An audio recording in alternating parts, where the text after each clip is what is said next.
मेरे चैनल धार्मिक जीवन में आप सभी दोस्तों का फिर से बहुत बहुत स्वागत है।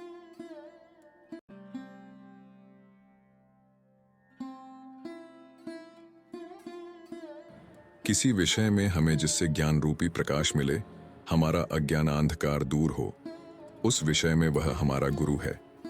जैसे हम किसी से मार्ग पूछते हैं और वह हमें मार्ग बताता है, तो मार्ग बताने वाला हमारा गुरु हो गया।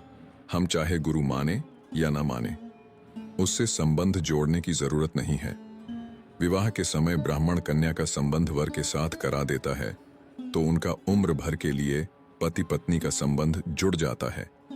वही स्त्री पतिव्रता हो जाती है, फिर उनको कभी उस ब्राह्मण की याद ही नहीं आती और उसको याद करने का विधान भी शास्त्रों में कहीं नहीं आता। ऐसे ही गुरु हमारा संबंध भगवान के साथ जोड़ देता है, तो गुरु का काम हो गया। तात्पर्य है कि गुरु का काम मनुष्य को भगवान के सम्मुख करना है।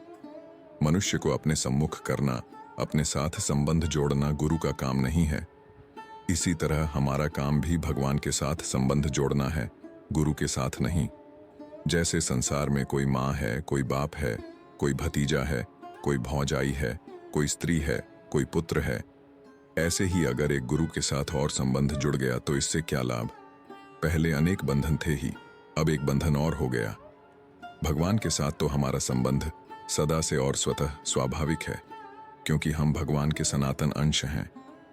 ममैवांशो जीवलोके जीवभूतः सनातनः, ईश्वर अंश जीव अविनाशी। गुरु उस भूले हुए संबंध को याद कराता है, कोई नया संबंध नहीं जोड़ता। मैं प्राय यह पूछा करता हूं कि पहले बेटा होता है कि बाप। इसका उत्तर प्राय यही मिलता है कि बाप पहले होता है, परंतु वास्तव में देखा जाए तो पहले बेटा होता है, फिर बाप होता है। कारण कि बेटा पैदा हुए बिना उसका बाप नाम होगा ही नहीं। पहले वह मनुष्य पति है, और जब बेटा जन्मता है तब वह बाप बनता है। इसी तरह शिष्य को जब तत्व ज्ञान हो जाता है, तब उसके मार्गदर्शक का नाम गुरु होता है। शिष्य को ज्ञान होने से पहले वह गुरु होता ही नहीं। इसीलिए कहा है, गुकारश्चांधकारो हि रुकारस्तेज उच्यते, अज्ञानग्रासकम ब्रह्म गुरुरेव न संशयः। अर्थात गु नाम अंधकार का है और रू नाम प्रकाश का है। इसलिए जो अज्ञान रूपी अंधकार को मिटा दे, उसका नाम गुरु के विषय में एक दोहा बहुत प्रसिद्ध है। गुरु गोविंद दो खड़े, किनके लागू पाए, बलिहारी गुरुदेव की गोविंद दियो बताए। गोविंद को बता दिया, सामने लाकर खड़ा कर दिया, तब गुरु की बलिहारी होती है। गोविंद को तो बताया नहीं और गुरु बन गए, यह कोरी ठगाई है। केवल गुरु बन जाने से गुरुपना सिद्ध नहीं होता, इसलिए अकेले खड़े गुरु की महिमा नहीं है। महिमा उस गुरु की है जिसके साथ गोविंद भी खड़े हैं। गुरु गोविंद दो खड़े, अर्थात जिसने भगवान की प्राप्ति करा दी है।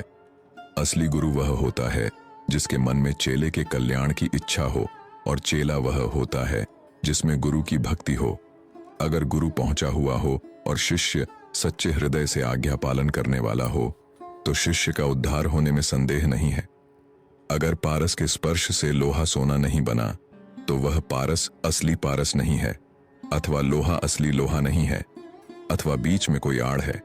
इसी तरह अगर शिष्य को तत्व ज्ञान नहीं हुआ, तो गुरु तत्व प्राप्त नहीं है, अथवा शिष्य आज्ञा पालन करने वाला नहीं है, अथवा बीच में कोई आड़ अर्थात कपट भाव है।